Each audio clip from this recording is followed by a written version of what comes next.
조갑제 TV 시청자 여러분 안녕하십니까? 2020년 4월 3일입니다. 총선 투표 12일을 앞둔 D-12 총선 판세를 한국갤럽 조사를 근거로 말씀드리겠습니다. 오늘 오전에 발표된 한국갤럽 주간조사, 지난 3월 31일에서 어제까지 실시한 전국 1,002명 만 18세 이상 대상으로 한 조사에서 플러스 마이너스 3.1%포인트의 오차 범위가 있는데 정부 여당에 아주 유리한 상황이 나타나고 있습니다. 전번에도 압승구도다, 이 정권의 압승구도다, 이것은 야당의 참패구도라는 이야기인데 그 구도가 더 강화되었습니다. 첫째, 대통령 직무수행평가에서 잘하고 있다가 또 늘어가지고 56%입니다. 지난주보다 1%포인트 늘었고요. 잘못하고 있다 36%, 지난번보다 잘못하고 있다는 3%포인트가 줄었습니다. 아마 최근 한 1년 반 사이에 가장 높습니다. 가장 높. 그러니까 북한을 방문해가지고 김정은과 포옹을 했던 2018년 이후에 가장 높은 직무수행 평가를 보이고 있습니다. 이 지역별로는 뭐 광주 전라도는 잘하고 있다가 79%, 대구 경북만 잘 못하고 있다가 58%고 부산 울산 경남도 문재인 잘하고 있다가 50%, 못하고 있다 43%입니다. 전 지역입니다. 전 지역에서 문재인 잘하고 있다가 높습니다. 그리고 전 연령층입니다. 60대 이상에서도 잘하고 있다가 46, 잘 못하고 있다가 45%입니다. 직업별로는 아시다시피 사무관리직, 화이트칼라가 잘하고 있다 69%로 가장 높습니다. 이 생활 수준별로는 하류층만이 잘 못하고 있다가 47, 잘하고 있다 45, 나머지는 다 잘하고 있다는 겁니다. 중도층, 보수는 잘 못하고 있다가 많지만 중도층은 잘하고 있다가 55, 중도까지 정부 여당으로 넘어갔다 이렇게 보시면 됩니다. 더 중요한 정당 지지도에서도 더불어민주당 41%로서 전주에 비해서 4%포인트나 높아졌습니다. 37에서 41. 그리고 무당층 22%, 미래통합당 지지가 22에서 23으로 미미하게 올랐습니다. 정의당과 국민의당은 각 4%로 나타났는데 여기에 이번 선거의 결전장 중에 하나인 부산, 울산, 경남에서 보면은 더불어민주당 지지 37, 미래통합당 32%로 나타나고 있습니다. 여기서 어느 쪽으로 가느냐? 만약 수도권은 절대적으로 집권 여당이 유리한데 부산, 울산, 경남이 캐스팅 보트를 쥐고 있는 데인데 여기서 집권 여당 더불어민주당이 상당수 의석을 차지한다면은 아마 거의 3분의 2에 육박하는 의석을 확보할 수도 있는 구도입니다. 구도 자체가 그렇다는 거죠. 그리고 제21대 국회의원 선거에 있어서 정권을 지원하기 위해 여당을 다수 당선시켜야 한다가 47%, 그게 아니고 견제를 위해 야당을 더 많이 당선시켜야 된다 37%입니다. 이것도 정부에 유리하죠. 정부에 힘을 실어주자 이래 된 거죠. 견제보다는 정부에 힘을 실어주자. 이것은 작금의 전염병 사태와 관련해 가지고 이 정부가 주도적으로 돈을 풀고 정책을 이끌어가는 데 대한 유권자들의 힘 실어주기라고 판단이 됩니다. 그 다음에 이번 총선에서 하나의 쟁점이 47석의 비례의석을 누가 많이 가져가느냐. 여기서는 여러 당이 나왔는데 총선 투표 때 어느 비례대표 정당을 찍겠느냐. 1등은 미래한국당, 미래통합당의 자매정당이죠. 미래한국당 23%, 그 다음에 더불어시민당, 이 정당은 지금 더불어민주당이 만든 정당이죠. 21%, 정의당 11%, 그리고 더불어시민당과 계열을 같이 하지만은 더 강경한 열린민주당이 10%나 됩니다. 10%. 여기서도 정부 여당의 압승을 예고하는 겁니다.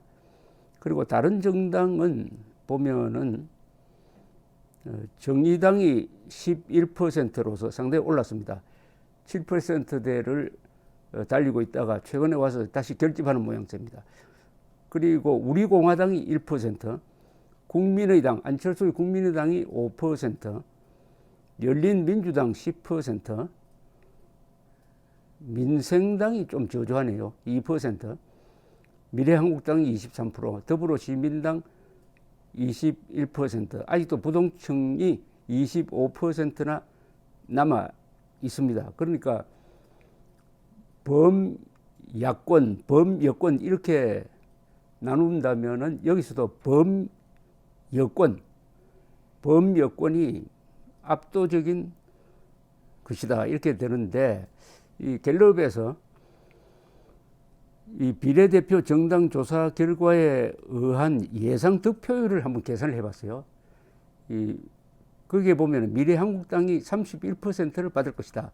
비례대표입니다. 비례대표 정당 투표에서. 더불어시민당이 26% 받을 것이다. 정의당이 15% 받을 것이다. 열린민주당이 12% 받을 것이다. 국민의당이 8% 받을 것이다. 민생당이 2%, 그 외 6%. 그 외 6%는 뭐 우리공화당, 그다음에 기독자유통일당, 친박신당 이런 정당이 포함된 것을 뭉뚱그려서 그렇게 분류를 했습니다. 자, 그러면 이제 투표율이 어떻게 되느냐, 이게 아주 중요한 변수 중에 하나입니다. 그런데 몇 년 전까지만 해도 투표율은 보수층, 나이 많은 보수층의 투표율이 높고 연령층이 낮을수록 투표율이 낮았는데, 이번에는 꼭 그렇게 되지는 않을 것이다 라는 해석도 있습니다. 왜냐하면은 이 전염병 문제로 해가지고 투표장에 나가기를 꺼리는 사람들이 나이 많은 층이 많을 것이다. 특히 이 전염병은 나이 많은 사람들이 걸리면 아주 치사율이 높다는 이야기를 계속하고 있습니다. 계속하니까 나이 많은 분들의 투표율이 저조할 가능성이 있고, 그 다음에 큰 여기 잡히지 않는 통계 중에 하나가 가구당 최고 100만 원씩 직접 현금으로 지원하겠다는, 그것도 총선 전이 아니라 총선 이후에 하겠다는 이 정권의 공약이 아주 깊게 먹혀들고 있다는 겁니다.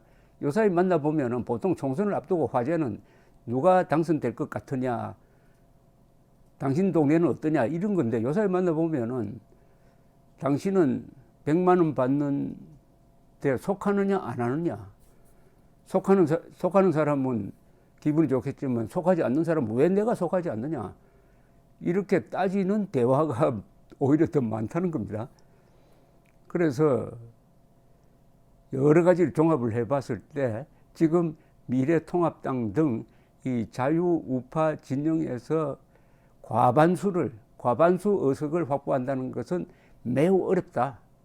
큰 이변이 일어나지 않는 한 매우 어렵다 하는 것이 아주 냉정한 분석입니다. 냉정한. 그리고 여기에 더해가지고 미래통합당의 메시지가 절박하지가 않다는 겁니다. 아직도 제1당을 자신한다 이런 이야기를 하는데, 그렇다면은 이 경각심을 일으켜가지고 마지막 죽을 힘까지 내어야 이기기는커녕 버틴다는 것은 개헌 저지선을 확보하는 겁니다. 100석을 확보하는 겁니다. 100석 확보도 지금 위태로운 상황에서 너무 한가한 이야기를 하고, 더구나 황교안 씨가 종로 자기 선거에 치중하고, 최근에 데려온 김종인 씨가 뭐 열심히 하긴 하는데 이분의 메시지도 결국 경제에 치중하고 있고, 경제를 가지고 따지기 시작하면은 결국 문재인 정권의 이 현금 살포에 이길 수가 없다. 오히려 우리는 돈 더 쓰겠다. 뭐 이런 이야기도 나오고 있으니까 말이죠.